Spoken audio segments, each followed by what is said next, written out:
I mean, I think we've played hard.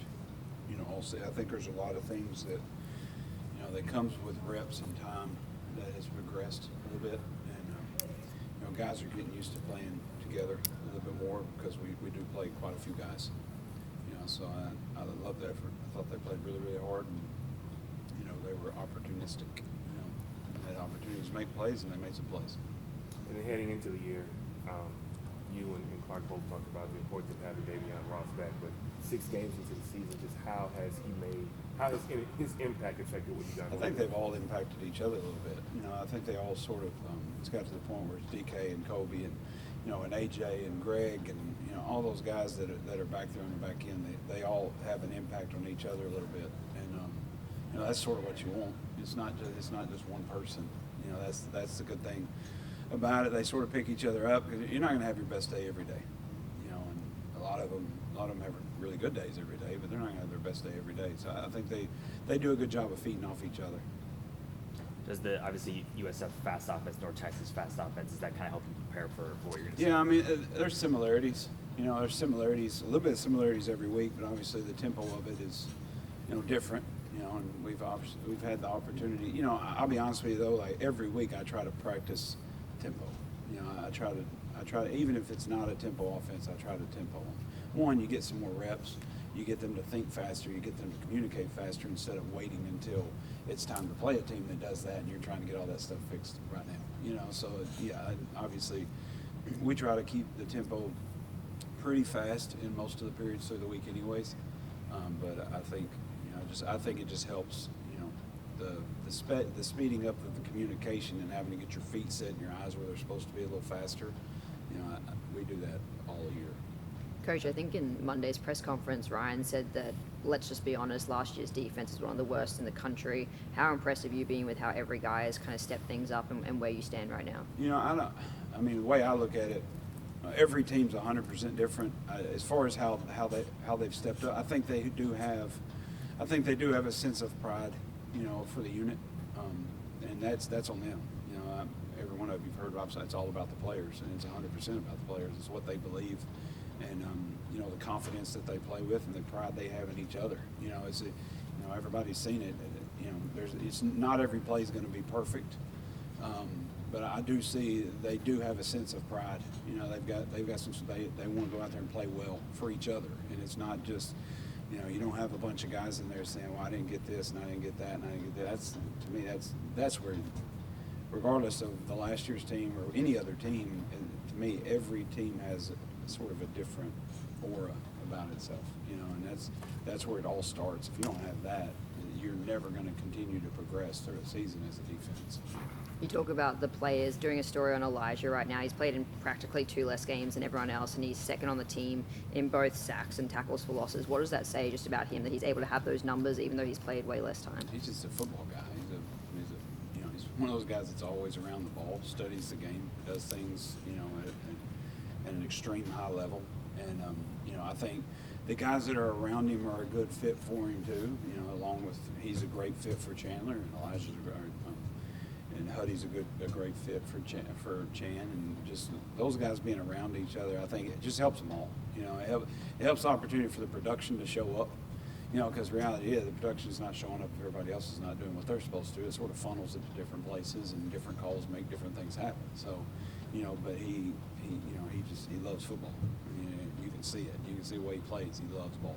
How much of an impact did you see him have on the team when he came back from that injury? Same amount as everybody else. I try to put everybody, the same way that I look at coaching. You can't coach everybody exactly the same, and not everybody's going to have the same leadership ability. But everybody's got a form of leadership ability. So as far as who you impact day to day might change, because you might want to listen to this guy, you might not want to listen to this guy. It's about impact, but the players, they sort of revolve around each other a little bit. And when you go out there as as any coach, linebackers coach, DB coach, whatever, and you can't really tell who everybody's following, but there's leaders out there. To me, that's when you got something going, and they're not waiting on one person to say something. That's the fun thing right now, going to work every day. Aside from the tempo, what stands out about the North Texas offense? Quarterback's really, really good. He's a good football player. He's smart, gets rid of the ball fast. it doesn't take a lot of negative plays. Obviously, they've got a large receiving core. I think they've played like 8 different running backs. I think the offensive line is, I think they're solid in the things that they do, especially with all the tempo stuff and the quick game and the hand the ball off, and all the stuff. They seem like they've gotten better through the year. Obviously that's your goal. But it'll be a great challenge for us. We asked you earlier in the year about the helmet mics, but now that you've had half a season to get acclimated with it, just how has that been? No, I love it. Chandler hates it. And I don't blame him. I'd hate for somebody to be in my ear when I'm trying to talk to everybody else too. So I've had to, I've told other people that's asked this saying he's got his hand signals where I know when to shut up. And I started to talk too much, about it. So I try to give him 3 or 4 plays. Things are gonna, to me it's like it depends week to week how much I've used it. It depends like what you're trying to see or things like that, reminders. But it's more so I'm telling him to tell somebody else something. It's not really because we've sat in a room together all week. We're tired of talking to each other. So I'm not, hey, tell this guy this, tell this guy that. Depending on formation or call or reminders, just to one last reminder to one guy. Just puts another thought in his head that he's probably going to say, but I'm trying to take that off of him a little bit. What do those hand? I was going to say, what do those hand signals look like? No, you can't. It's nothing crazy, but you can't say that. Does it come more in handy when you're facing a fast-paced offense? I don't know. I mean, we've had it both ways. I mean, in the 6 games that we played, like, you get tempo. Yeah, sometimes I can just give them the call and go, because they're helping you, showing you stuff and all. And then later on, like a lot of our games have turned into, they just turn into huddles, and I have no idea what they wait till 15 seconds because they know we can't talk to him, anymore. So, it just depends situation. What's the score? There's a million different things. That's the one thing I like about it because I like getting into a game and sort of seeing the flow of the game. So once I get in the flow of the game, that sort of controls how much I'm on C2P, how much we're signaling this, how much, so I like just getting into the flow of a game depending on what happens. Jordan Greer played a lot more on Saturday. What has impressed you about him, and how has he developed throughout the time? Stepped up. I mean, and that's the thing. Like for all of our defensive guys, and I talk to him every week. Like, there's somebody not playing this week that's going to have to play next week. Are you ready? And it's all going to show. So if you're wasting your time talking about, well, I didn't get my reps, I didn't get this, I didn't get that. Well, when your opportunity does show up, you're not prepared for it. I felt like Jordan was prepared for it. There wasn't a time, leading up to that where I felt like, he was throwing in the towel and said, well, I'm not playing, I'm not going to do that. No, he kept working. Opportunity showed up. He showed up and played. That's to me, that's what great teams end up having. You think back to even the bowl game last year.